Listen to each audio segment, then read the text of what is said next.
Well, hello 2D. We're back working with the primary trig ratios. This video should go a whole lot faster since I sort of introduced you to them yesterday already, or last lesson. Whether you did it yesterday or earlier today, I don't know. But anyway, here's what we're going to do. We're going to find the sides in the triangle. So we're going to learn to use the three primary trig ratios and how to use them to solve for sides. That should say sides in right triangles. Now, this is really important. We're still talking about right triangles. So we have to have, you can't do this if you don't have a right angle triangle. Now, the top of this is just letting you know again what we did yesterday or last lesson. We introduced SOHCAHTOA, where sine equals opposite over hypotenuse, cos adjacent over hypotenuse, and tan is opposite over adjacent. And to identify those, you need to identify the angle first. The side directly across from it is the opposite, the side across from the right angle is the hypotenuse, and then the one left over is the adjacent. So let's see how I can use it to find a side. The first thing you'll notice that's different from yesterday is that I have an angle with an actual number on it. Yesterday we were finding that number. Today we're going to use that number. So our step one says circle an angle you know the value of. So here's an angle we know the value of. And then step two says label all the sides with O, A, or H based on this angle. So this is the opposite, this is the adjacent, and the hypotenuse is across from the right angle. So we're going to write SOHCAHTOA. You don't have to write this if you can do it without, but this might help you for the first little while. And step three says you need to use the side you want to find. So the side I want to find is x, so I have to use the adjacent side. So adjacent, adjacent. And I need to use a side that has a value. So, and one with a value. So the value here is 18 centimeters, and it's on the hypotenuse. So we're going to use the hypotenuse, and you'll notice that we're going to have to use cos, because cos uses both the adjacent and the hypotenuse. So let's set that up. First thing I'm going to do is just write cos equals adjacent over hypotenuse, so that I have that ratio all set up. And now I'm going to fill in my numbers. So cos of 32 equals adjacent is x, that's what we're trying to find, and the hypotenuse is 18. Now we're going to pretend like this is a full ratio. Well, it is actually a full ratio, but what we're going to do to make it look even more like a full ratio is put a little over under 1 here. Now you don't have to do that if you can visualize it, but there's an under 1 there, and this cos 32 degrees is just a number. We can find that number. If I go 32 cos in a calculator, I get 0.8480. Okay. I could put that number in now, but that's even messier than writing the cos of 32, so I'm not going to do that. What I'm going to do is cross multiply by going x times 1 is just x, and 18 times the cos of 32 is 18 cos 32. Now I'm going to plug that into my calculator and get my answer. So if I have my calculator, I'm going to do 18 times, now this calculator I have to put in 32 first and then hit cos. And then that is just the cos of 32. I have to hit equals to get it to multiply them together. So I get 15.3.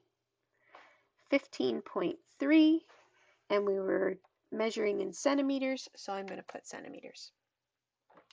Now we're going to do this 2 more times. Over here, we're going to find side A and we're going to find side B. So let's start here. We're going to find side A.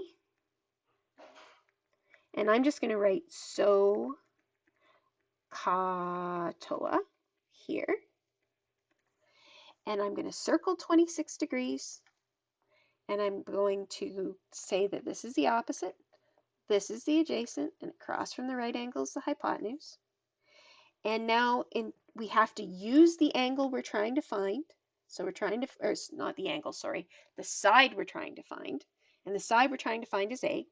which is opposite. So I'm going to put opposite, opposite.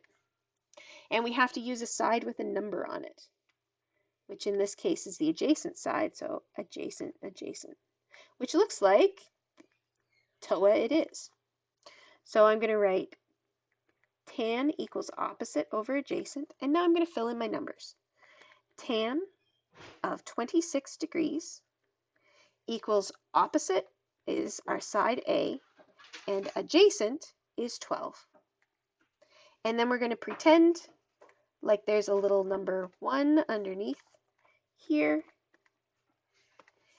And we'll go A times 1 is A, and then 12 times the tan of 26. And just plug that into our calculator. I'm going to use this one. This one I can just do 12 times the tan of 26 and hit equals. And we get 5.9 approximately to 1 decimal place. So approximately 5.9. That's what this dot means here. If I haven't mentioned that before, it means approximately. And this is in meters.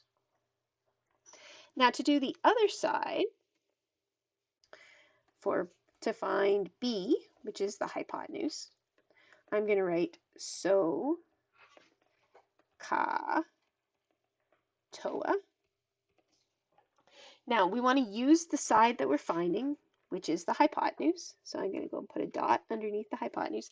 And we want to use a side with a number on it. That would be this side, adjacent. So that would be here or here, which means it looks like cos it is. So let's set that up. Cos equals adjacent over hypotenuse. And so we go cos of 26 degrees equals the adjacent side is 12 and the hypotenuse is B. So right away you'll notice that this looks a little bit different because the variable is on the bottom. So how's that going to affect when we're trying to solve this? What it does is when I set this up to do cross multiplying, I do 12 times 1 is 12, and B times cos of 26 is B times the cos of 26. So we're not actually done when I write this down because I have to get B by itself.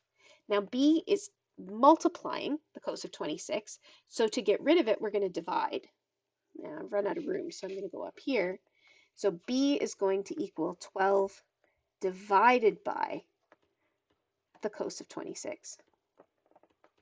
So 12 divided by the cos of 26.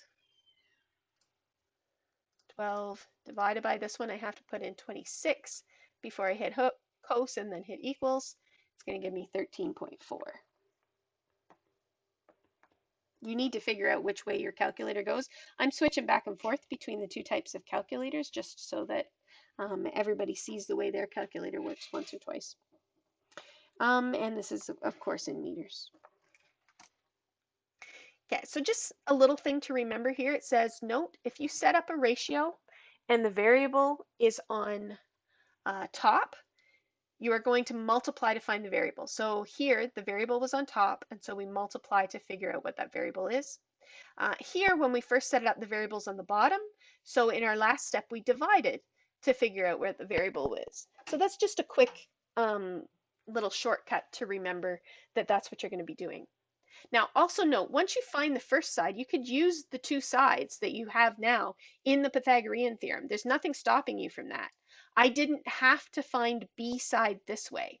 I now know that this side is 12 and this side is 5.9. So let's remember the Pythagorean theorem.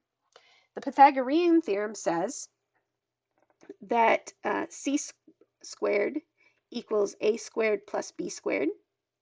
This is if we're finding the hypotenuse, and if we know the hypotenuse, that means that a squared equals c squared minus b squared. Now in this case, b is the hypotenuse. So if we're going to find b using the other two sides, we have to use this one here. So c squared equals 5.9 squared plus 12 squared. Just going to type that in my calculator. 5.9 9 squared plus 12 squared equals 178.81, 178.81. And of course, that is c squared. So in order to find c, we have to take the square root of 178.81. So let's pull that back up. Take the square root, and we get 13.4. So you can see the Pythagorean theorem would have worked just as nicely, but I actually find this more button punching and harder to do than just going back and doing the second primary trig ratio. But that's up to you. The Pythagorean theorem works just perfectly without it. So we've got one more here. We're going to find these two sides using this, using our methods. So we're going to circle 50 degrees. This is opposite. This is the J. Oh, wait a minute. We don't have a number on here. How are we going to do this without a number? Well, the main issue is we can't. If I don't have a number somewhere on here, I cannot do this question. But we're not off the hook. I'm going to give you the number. It's going to be 40 feet on the hypotenuse. So we're going to find A first. And A, I have to use A, and I have to use the hypotenuse, which is O and H. So remember, so, ka, toa, we have to use O and H, which means that sine is what we're doing. So sine of 50 degrees equals opposite, which is A, over the hypotenuse, which is 40. And then if we understand there's a little over 1 here, then we have A equals 40 times the sine of 50 degrees. Let's punch that in. 40 times 50 sine equals 30.6.